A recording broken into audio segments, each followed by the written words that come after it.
पिछले क्लास में हम लोगों ने डिस्कस किया था प्रॉपर्टीज ऑफ इलेक्ट्रिक चार्ज के बारे में, और उसमें लास्ट हम लोग डिस्कस किए थे क्वांटाइजेशन ऑफ इलेक्ट्रिक चार्ज। तो क्वांटाइजेशन ऑफ इलेक्ट्रिक चार्ज के बारे में बताया था कि किसी भी बॉडी पर जो चार्ज का डिस्ट्रीब्यूशन होगा वो डिसकॉन्टिन्यूअस होगा, छोटे छोटे पैकेट्स के फॉर्म में होगा, और वो जो चार्ज का डिस्ट्रीब्यूशन होगा वो इंटीग्रल मल्टीपल होगा किसका, बेसिक और प्राइमरी चार्ज का। तो बेसिक और प्राइमरी चार्ज हम लोगों ने माना था चार्ज ऑफ इलेक्ट्रॉन को। तो हम लोगों ने फॉर्मूला लिखा था Q निकालने के लिए, Q equal to plus minus एमी, जहाँ Q क्या था, उस बॉडी पर का टोटल चार्ज, A था नंबर ऑफ इलेक्ट्रॉन्स और E था चार्ज ऑफ इलेक्ट्रॉन्स। तो m का जो वैल्यू आएगा वो m का वैल्यू 1 हो सकता है, 2 हो सकता है, 3 हो सकता है, 4 हो सकता है, एंड सो ऑन हो सकता है। m का वैल्यू कभी भी 0.1 नहीं होगा, 1.5 नहीं होगा, 2.5 नहीं होगा, जब भी होगा तो इंटीजर में होगा, 1 2 3 h शो। तो क्वांटाइजेशन की बात हम लोगों ने कर लिया था। अब इस पर रिलेटेड जो हमारा क्वेश्चन है, जो आपका वर्कशीट में दिया गया होगा, उस वर्कशीट से रिलेटेड क्वेश्चन हम लोग करते हैं। कौन कौन सा क्वेश्चन आपका वर्कशीट में दिया गया है वो हम लोग क्वेश्चन को डिस्कस करते हैं। तो आप देखिए लेवल 1 में क्वेश्चन आपका दिया हुआ है, question number first, question number first.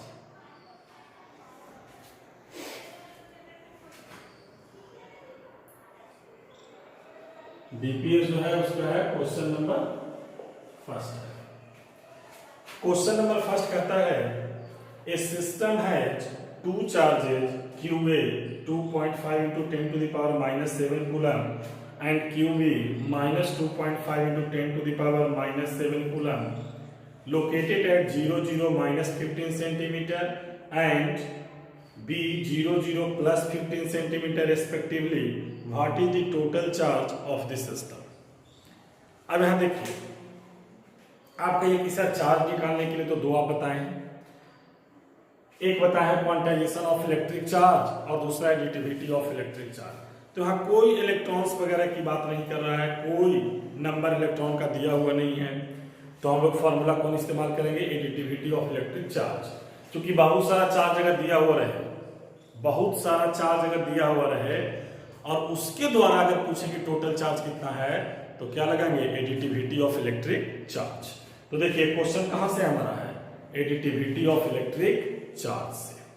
तो देखिए दो चार्ज हम लोग को दिया है, एक दिया है QA दिया है 2.5 into 10 to the power minus 7 coulomb and QB दिया है minus 2.5 into 10 to the power minus 7 coulomb. Okay, मान लो R1 0 0 माइनस 15 सेंटीमीटर और R2 है 0 0 प्लस 15 सेंटीमीटर, दोनों चार्ज दिया हुआ है। आप इसको देखिए दो तरह से बना सकते हैं, एक तो डायग्राम दिखा सकते हैं कि QA और QB कहाँ है, और नहीं तो आप पढ़े होंगे कि एडिटिविटी ऑफ इलेक्ट्रिक चार्ज में कोई हमको दूरी से मतलब नहीं है। एडिटिविटी ऑफ इलेक्ट्रिक चार्ज में हम लोग क्या पढ़े थे कि सिंपली बॉडी पर जितना भी चार्ज दिया हुआ है सबको प्रॉपर संग के साथ क्या करो, ऐड कर लो, जो ऐड करके आएगा वही बॉडी पर का टोटल क्या हो जाएगा, चार्ज हो जाएगा। ऐसे अगर आप इसको दिखाना चाहते हो तो आप दिखा सकते हो। मान लीजिए 0 0 कहने का मतलब क्या हुआ, 0 0 का मतलब हो गया कि x के लॉन्ग 0, y के लॉन्ग 0 और z के लॉन्ग कितना, माइनस 15 सेंटीमीटर। R2 का मतलब हो गया कि x के लॉन्ग 0, y के लॉन्ग 0 और z के लॉन्ग कितना, प्लस 15 सेंटीमीटर। तो एक चार्ज कौन है, QA,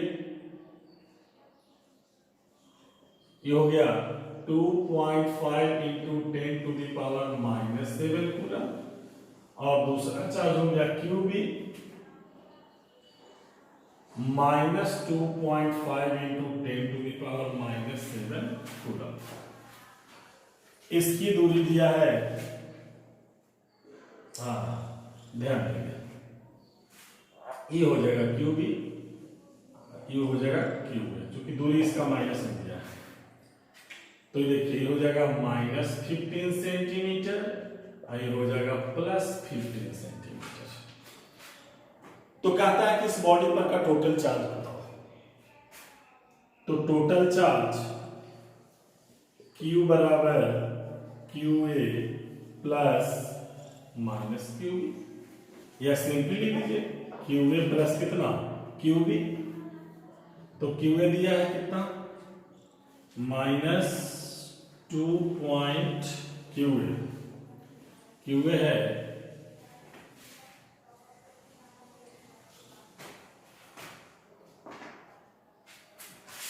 QA 2.5 into 10 to the power -7 coulomb plus -2.5 into 10 to the power -7। तो 2.5 into 10 to the power -7 -2.5 into 10 to the power -7 coulomb. तो Q क्या मिल गया 0। आप देख सकते हैं, आप इससे कोई मतलब नहीं, आप डायग्राम बनाइए नहीं बनाइए कोई मतलब उससे नहीं है। आप यहाँ देख सकते हैं 2 चार्ज दिया हुआ, उस बॉडी पर का टोटल चार्ज पूछता है। टोटल चार्ज निकालने के लिए क्या करेंगे, जितना भी बॉडी पर का चार्ज होगा सबको क्या करेंगे, ऐड कर लेंगे प्रॉपर साइन के साथ। तो देखिए प्रॉपर साइन के साथ हमने दोनों चार्ज को ऐड किया, ऐड करके हमारा क्या मिल गया 0। इसका मतलब कि इसका आंसर क्या होगा 0 होगा। आंसर क्या होगा 0 होगा। Okay clear. चलिए अब बीपीएस का दूसरा क्वेश्चन देखिए।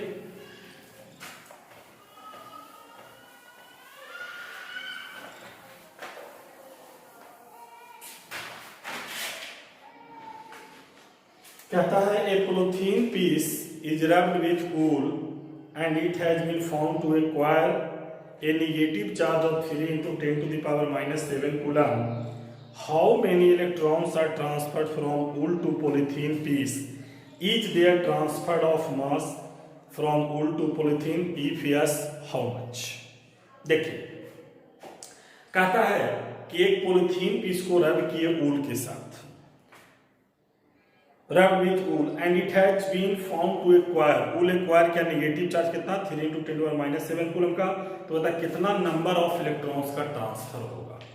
अब देखिए नंबर ऑफ इलेक्ट्रॉन्स निकालना है, तो नंबर जब निकालना है तो क्या एडिटिविटी ऑफ इलेक्ट्रिक चार्ज से निकलेगा। तो मैं बताया था कि नंबर जहां पर निकालना हो वहां पर क्या इस्तेमाल करेंगे, क्वांटाइजेशन ऑफ इलेक्ट्रिक चार्ज। क्या इस्तेमाल करेंगे, क्वांटाइजेशन ऑफ इलेक्ट्रिक चार्ज। और वहां से हमको पता चलेगा कि मास ट्रांसफर होगा कि नहीं होगा। तो डीपीएस का क्वेश्चन नंबर देखें सेकंड। तो क्यू दिया है निगेटिव चार्ज, मतलब -3 into 10 to the power -7।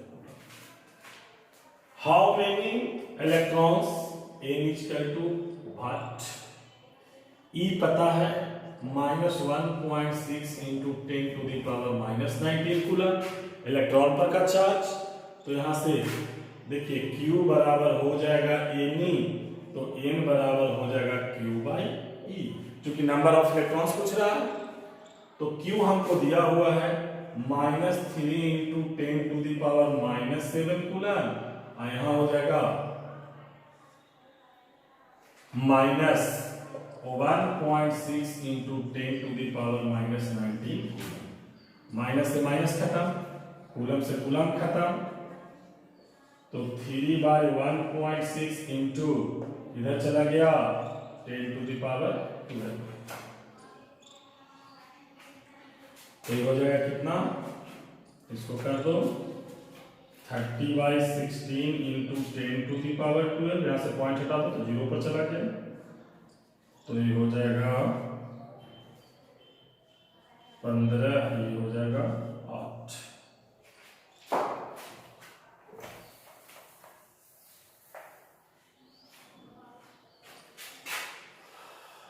तो ये हो गया 15/8 इंटू 10 to the power 12।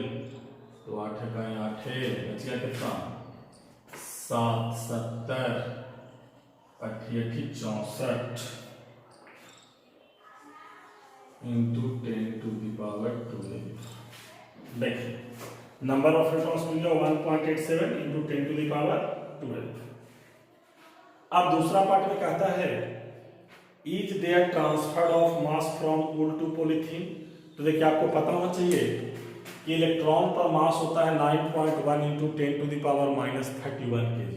एक इलेक्ट्रॉन पर कितना इलेक्ट्रॉन पर? एक इलेक्ट्रॉन पर। और यहां पर हमारा एन कितना मिला? यहां पर हमारा एन मिल गया 1.87 इंटू 10⁻²। इतना इलेक्ट्रॉन्स मिला, इतना नंबर ऑफ इलेक्ट्रॉन्स। तो एक इलेक्ट्रॉन का मास हमको पता है, तो जब इतना इलेक्ट्रॉन ट्रांसफर होगा तो इतना का मास निकल जाएगा। इसका मतलब कि हाँ मास का ट्रांसफर होगा, मास का ट्रांसफर होगा। तो कितना होगा ध्यान दीजिए। दूसरा पार्ट का आंसर हो जाएगा yes mass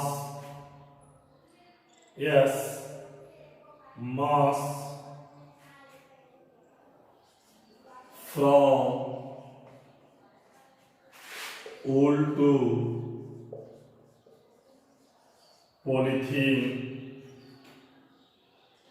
Yes, mass from wool to polythene is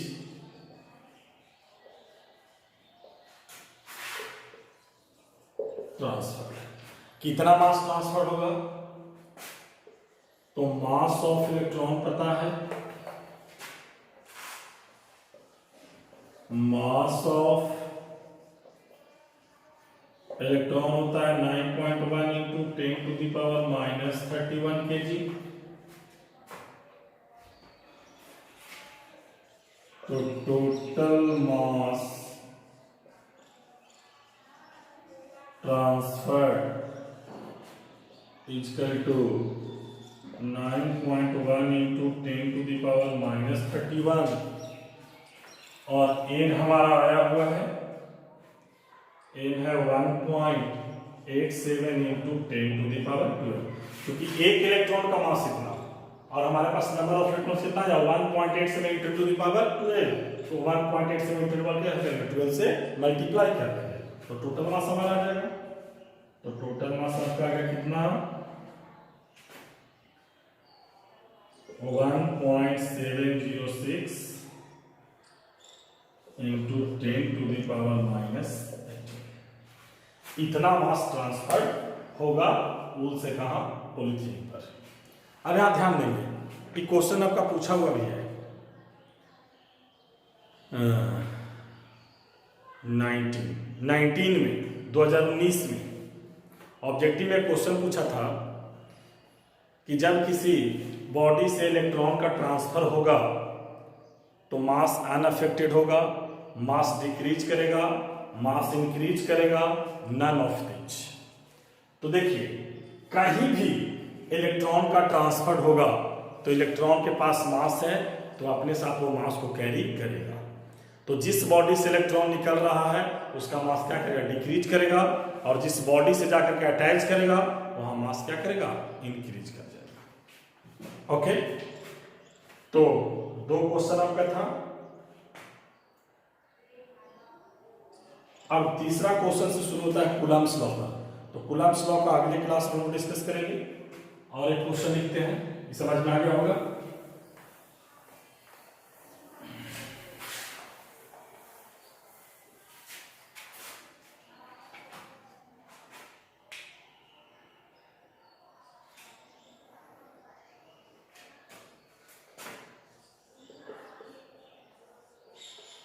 A liquid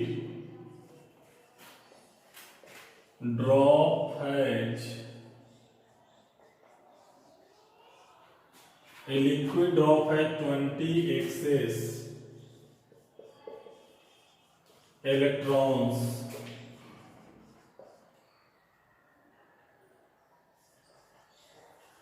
calculate the total charge on the liquid drop। देखिए क्वेश्चन है कहता है कि लिक्विड ड्रॉप है 20 excess electrons, calculate the total charge on the liquid drop. अब यहां ध्यान दीजिएगा, कुछ नहीं, हमको दिया हुआ है एन, दिया हुआ है एन कितना है 20, एन कितना है 20, और हमसे पूछता है क्या है, चार्ज पूछता है, क्या पूछता है, चार्ज। तो Q बराबर कितना हो जाएगा n, और E पता है 1.6 into 10 to the power -19 coulomb. तो हमारा Q नहीं निकलेगा, कितना सा है, कितना, Q बराबर n, तो 20 into 1.6 into 10 to the power -19 coulomb, 16 दूनी 32 इंटू 10 टू द पावर -19। देखिए 0 से इसका पॉइंट खत्म, 16 दूनी 32, 32 में 10 टू पावर -9 कूलम, या 3.2 करोगे तो 20 हो जाएगा।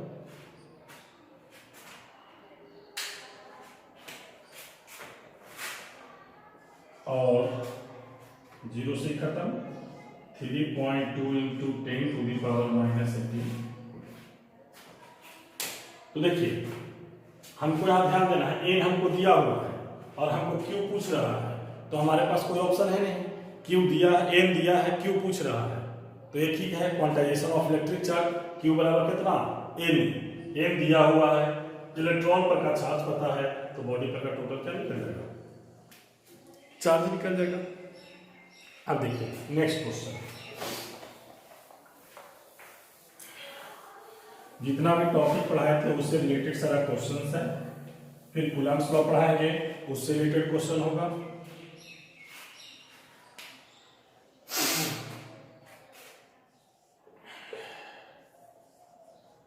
Can a body have a charge 2.8 into 10 to the power -28 coulomb. कहता क्या है, -18 coulomb. Can a body have a charge 2.8 into the power -18 coulomb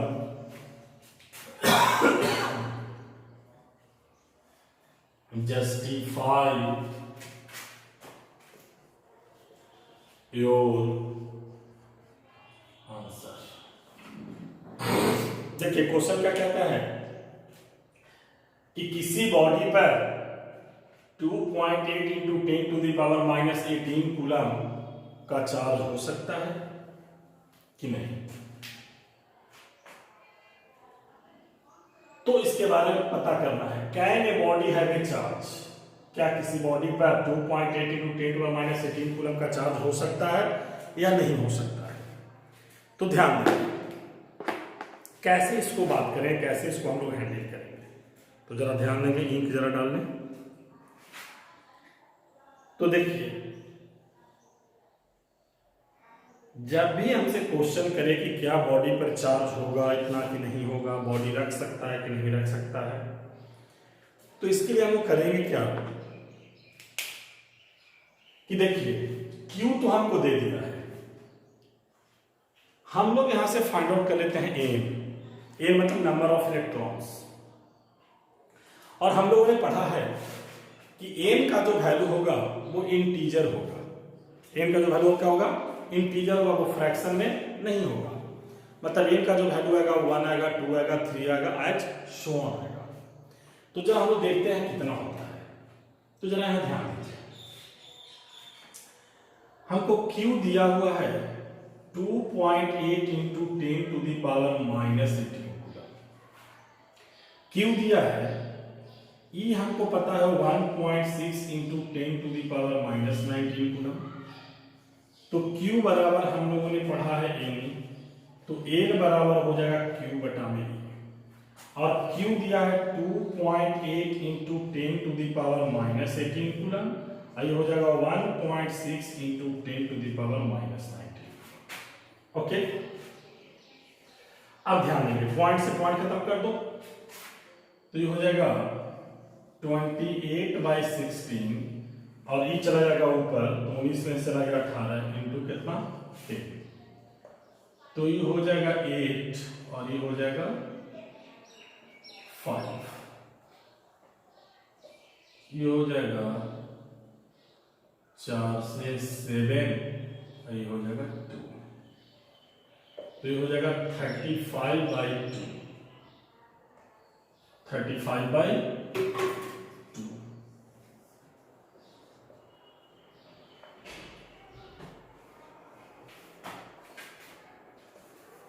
तो ये आ गया 35/2, तो n हो गया 17.5। अब यहां ध्यान देंगे, n कितना है 17.5। अब ध्यान दो, क्या n क्या है, नंबर ऑफ इलेक्ट्रॉन्स, क्या फ्रैक्शन में होगा? n जब भी होगा तो इंटीजर होगा। इस 17 हो सकता था, 18 हो सकता था, 17.5 होगा क्या? 17 गो और आधा गो इलेक्ट्रॉन जाएगा, 17.5 इलेक्ट्रॉन का ट्रांसफर होगा, कभी हो ही नहीं सकता है। तो जब n इंटीजर है नहीं, फ्रैक्शन में है, तो क्या इस बॉडी पर इतना चार्ज होगा? तो नहीं। कहता है can a body have a charge 2.8 × 10 coulomb? No. क्यों नहीं होगा? क्योंकि जो हमारा n है वो इंटीजर नहीं आ रहा है, n फ्रैक्शन में आ रहा है, और n जब भी होगा तो इंटीजर होगा, integral multiple of basic charge. n का वैल्यू 1 2 3 4 5 6 7 है, सो मतलब यहाँ n 17 हो सकता था, 18 हो सकता था। चूंकि 17 इलेक्ट्रॉन का ट्रांसफर होगा, लेकिन 17.5 इलेक्ट्रॉन का ट्रांसफर होगा, आधा इलेक्ट्रॉन का ट्रांसफर होगा। जब भी हो तो कंप्लीट इलेक्ट्रॉन का ट्रांसफर होगा। तो जब कंप्लीट यहाँ है ही नहीं, इंटीजर है ही नहीं, तो क्या बॉडी पर इतना चार्ज होगा? तो हम लोग क्या आंसर देंगे? No, a body can not have a charge 2.8 × 10⁻18 coulomb because the value of n is in fraction, the value of n is in fraction, और n क्या आना चाहिए? इंटीजर, इसलिए इस बॉडी पर इतना चार्ज नहीं होगा। तो इसका आंसर क्या दोगे? कि no,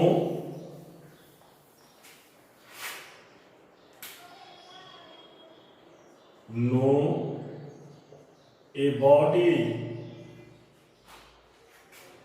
cannot have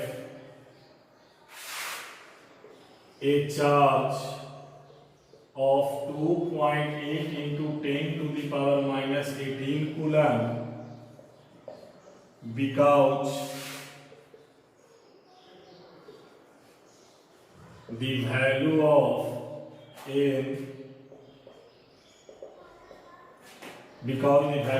n is equal to 17.5,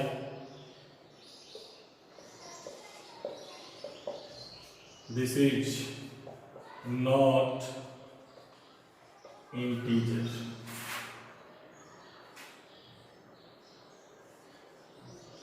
Only the value of a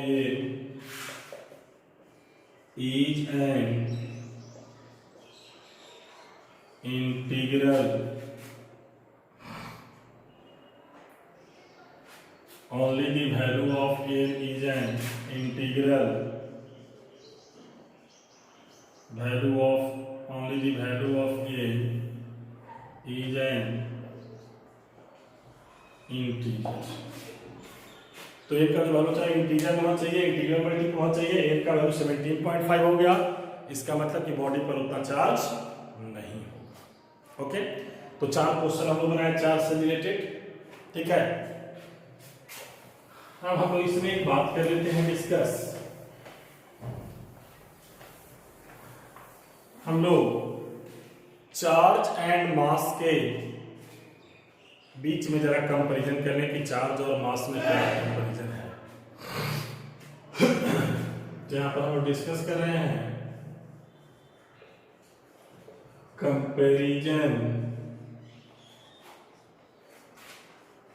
between electric charge and mass.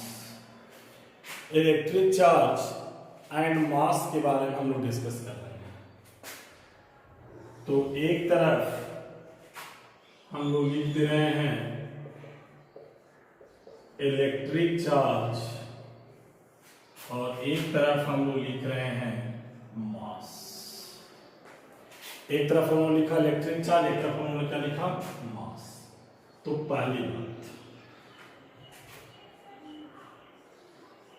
Electric charge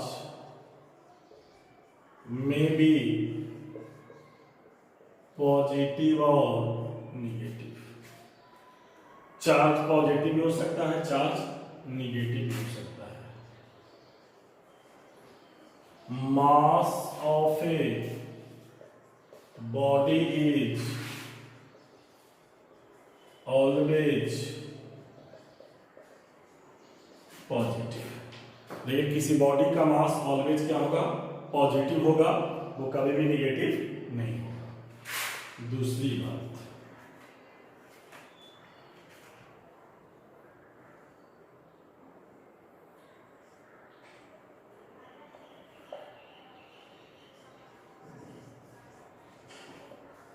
electric charge is quantized. Electric charge को हम लोग क्वांटाइज कर सकते हैं। Mass of a body cannot be quantized. लेकिन किसी भी body का मास को हम लोग क्वांटाइज्ड नहीं कर सकते। तीसरी बात, electric charge is independent of the speed of the body. हम लोग पढ़े थे इनवेरियंस ऑफ इलेक्ट्रिक चार्ज में, इलेक्ट्रिक चार्ज किसी भी बॉडी का उसके स्पीड पर डिपेंड नहीं करता है। Mass of a body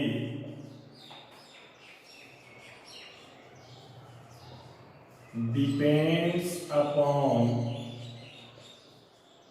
its speed. लेकिन किसी भी बॉडी का मास डिपेंड करता है किस पर, स्पीड पर। कहां से पढ़े होंगे equation, E equal to mc square, E equal to mc square से। तो मास किसी भी बॉडी का डिपेंड करता है किस पर, स्पीड पर। लेकिन चार्ज बॉडी के स्पीड से क्या है, इंडिपेंडेंट। क्या है, independent.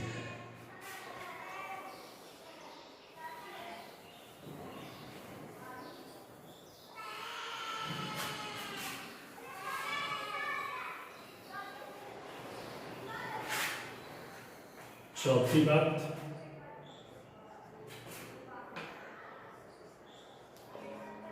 the forces between two charges,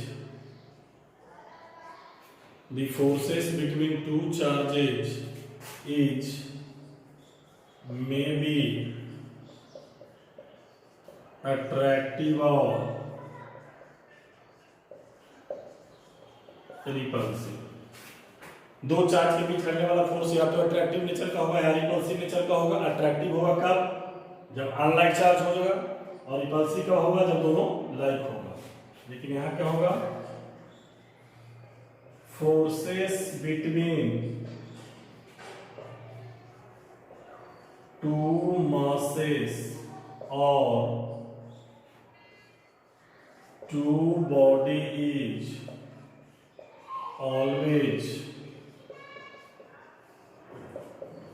attractive in nature। लेकिन दो मास के बीच लगने वाला फोर्स ऑलवेज क्या होगा, अट्रैक्टिव नेचर का होगा। क्या होगा, अट्रैक्टिव नेचर का होगा। पांचवी बात,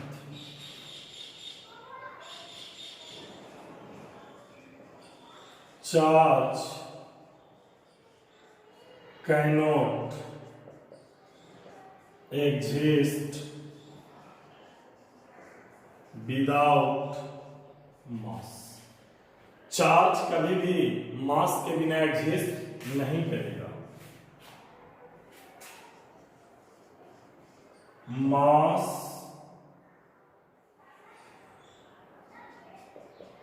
exists without net charge on the body. Mass exist without net charge on the body, लेकिन किसी भी बॉडी का मास होगा विदाउट नेट चार्ज का। Next point,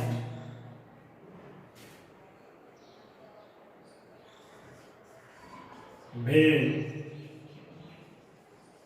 charged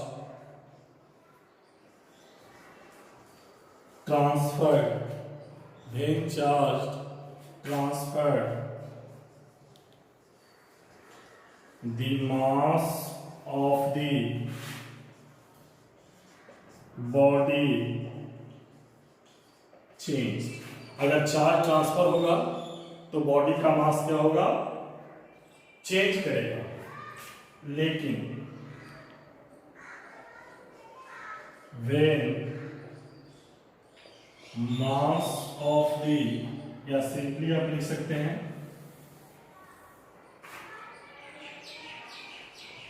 mass of the body transferred